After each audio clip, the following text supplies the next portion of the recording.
Hey friends, it's getting a bit dreary and cold over here in small town Ohio, and so I thought that I would make some fun earrings that are smiley faces and happy and all the good things, and I'm going to show you all the tools that I used and products, and then I'm going to explain how I made them.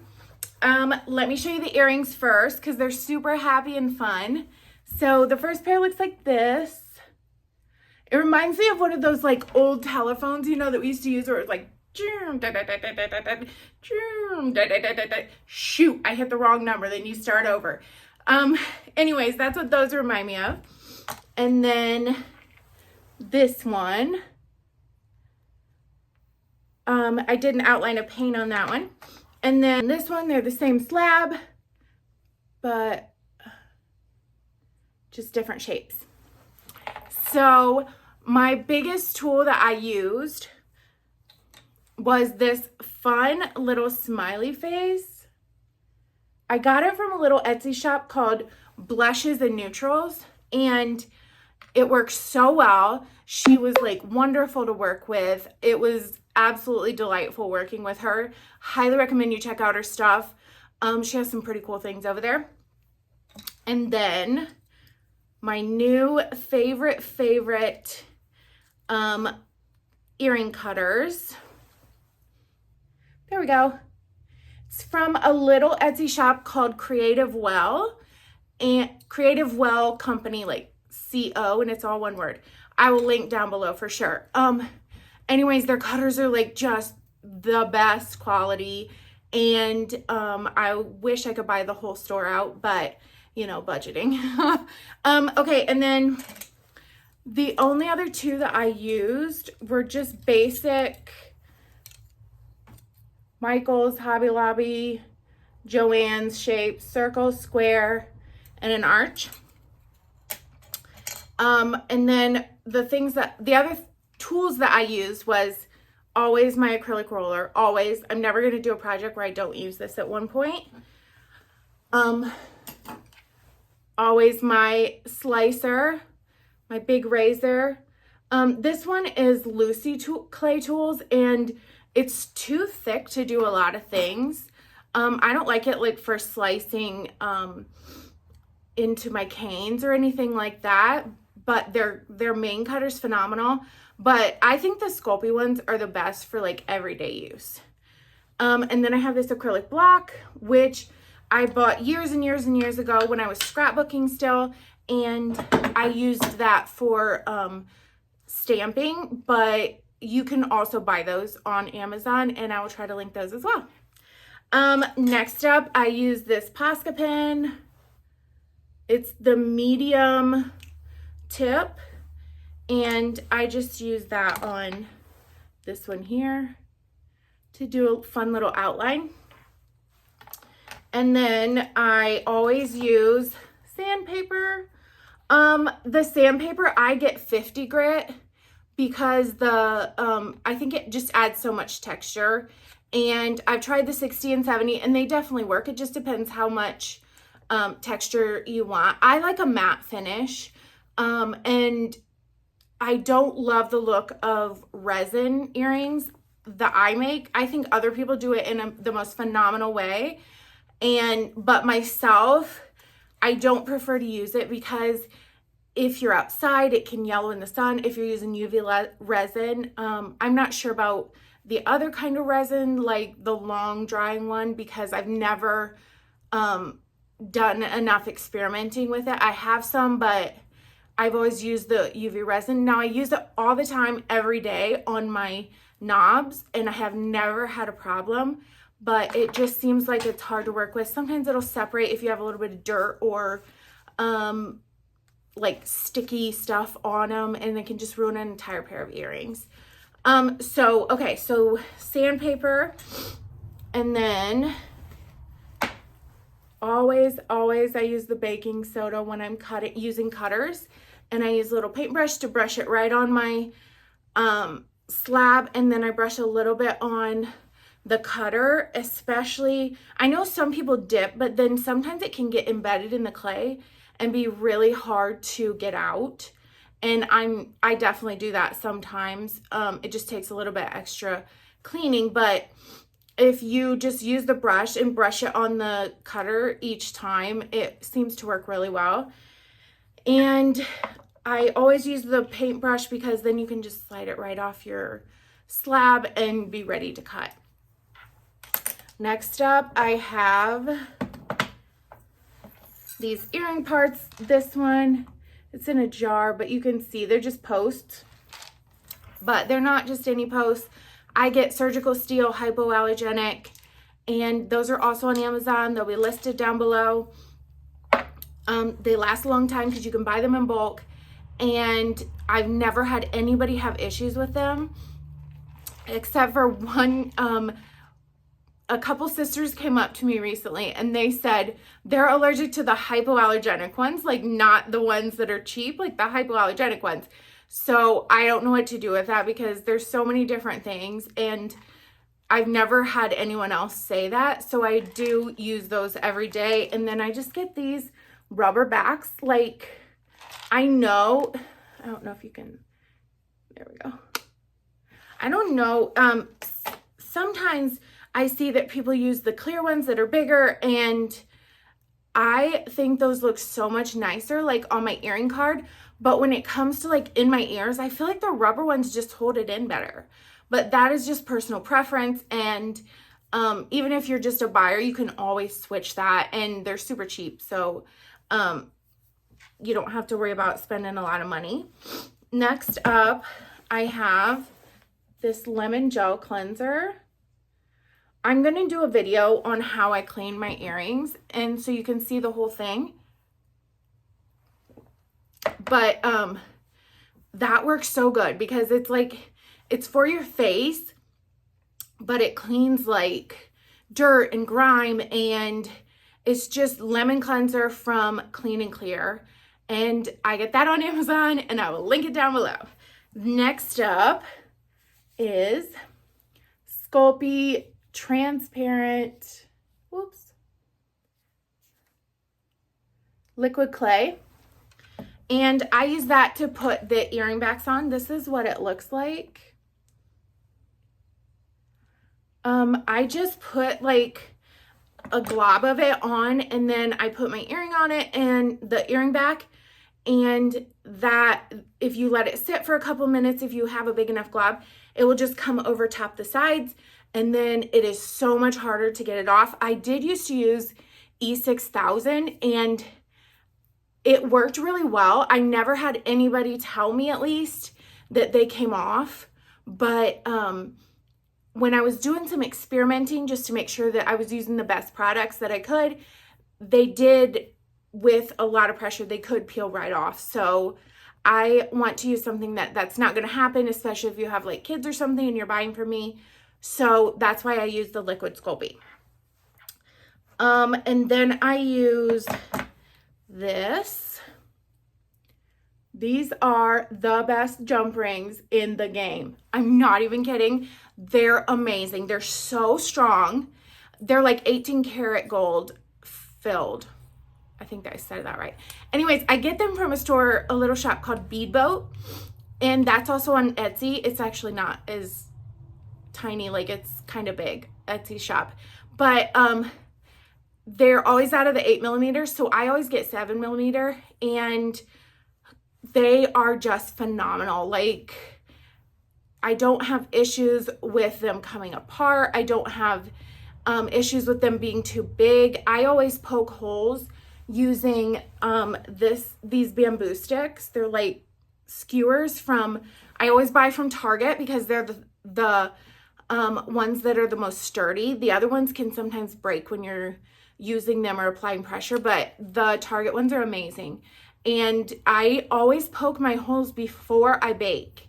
And that is because I feel like I have more control over the holes. Like sometimes the Dremel, like it goes so fast and it's vibrating, and you can just get it a little bit off center, and I hate that because then I have to start all over and make them again. So if you use it to like line them up correctly and all that, you just have more control. So I always use that. And then my Dremel 3000. There we go. I had one that was like a little bit smaller and not as powerful, and it worked just fine. Absolutely fine. You can use all the same things. I just make earrings every single day, all day. And so I wore it out after a few years, and I just decided to upgrade, and I'm really happy that I did because it's just more powerful. It can go longer without overheating, etc.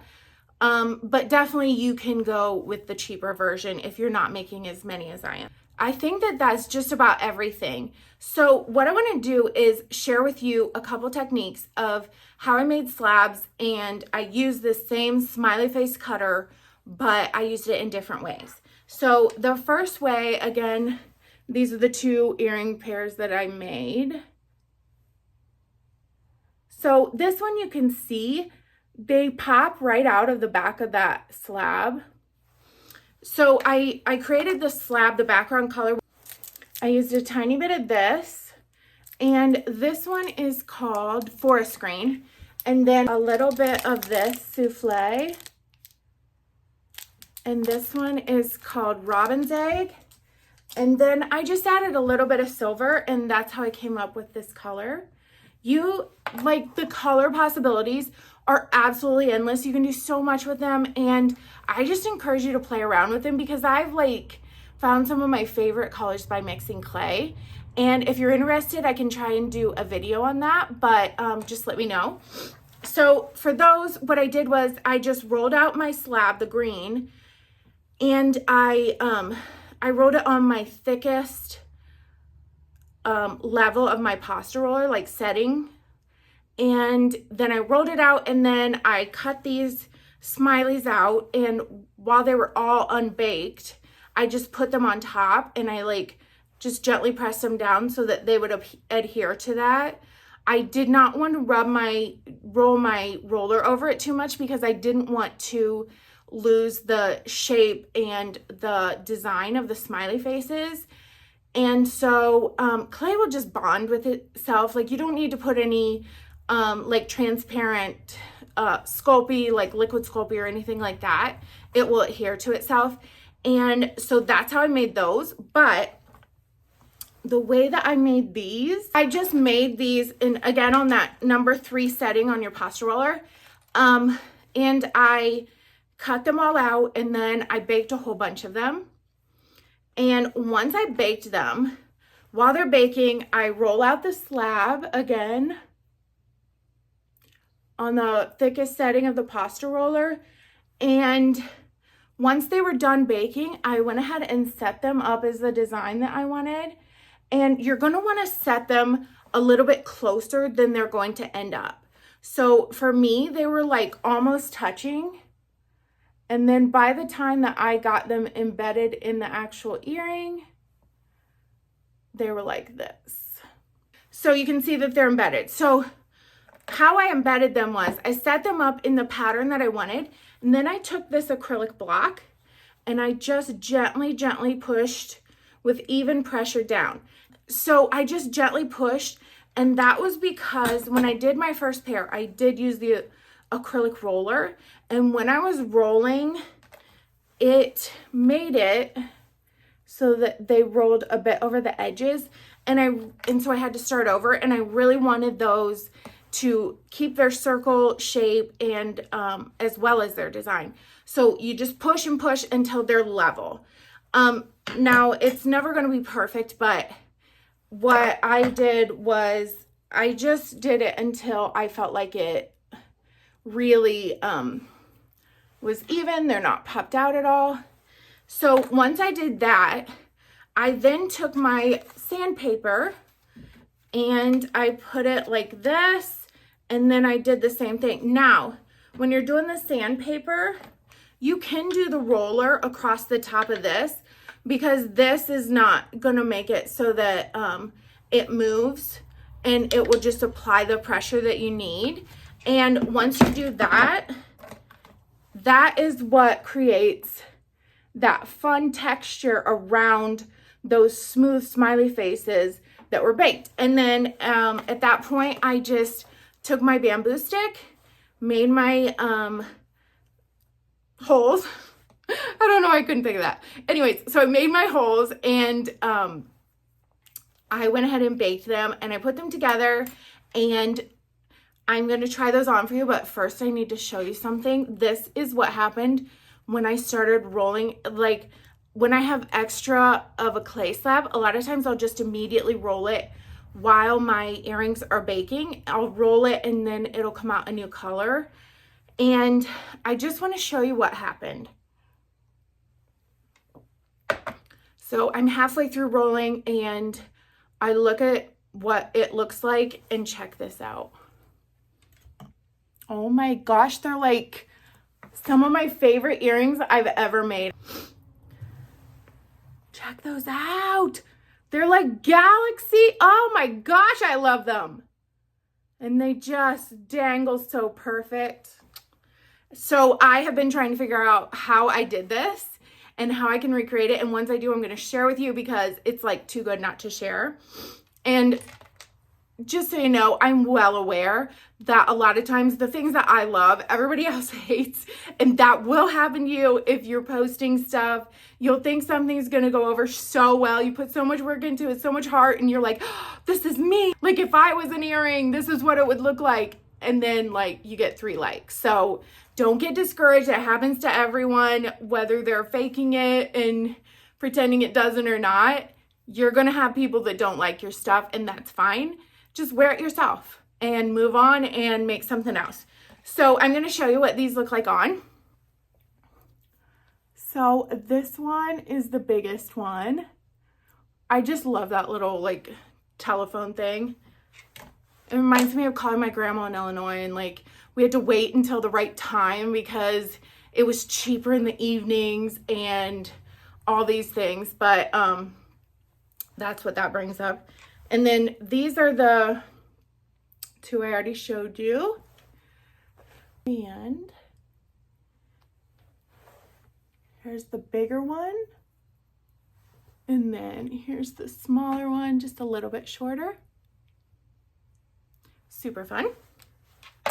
And finally, these guys, which I did outline with that white paint, the Posca pen, and they look like this. Super fun, right? Okay, I hope you're having a wonderful day, and just do the things that make you happy. Make cheerful, happy art, and if for you happy art is black art, make that. Like, make what you love, and hopefully people will just, because you love it so much and they can see your passion for your art, people will hopefully come along for the ride. And that being said, thank you so much for coming along for my ride. I appreciate everybody that has watched my videos. I just am so happy that this has gone a lot smoother than I thought it would, but please like and subscribe because I love doing this and I want to continue to do it for free. So liking and subscribing is free for you and it will help me so much. Bye, friends.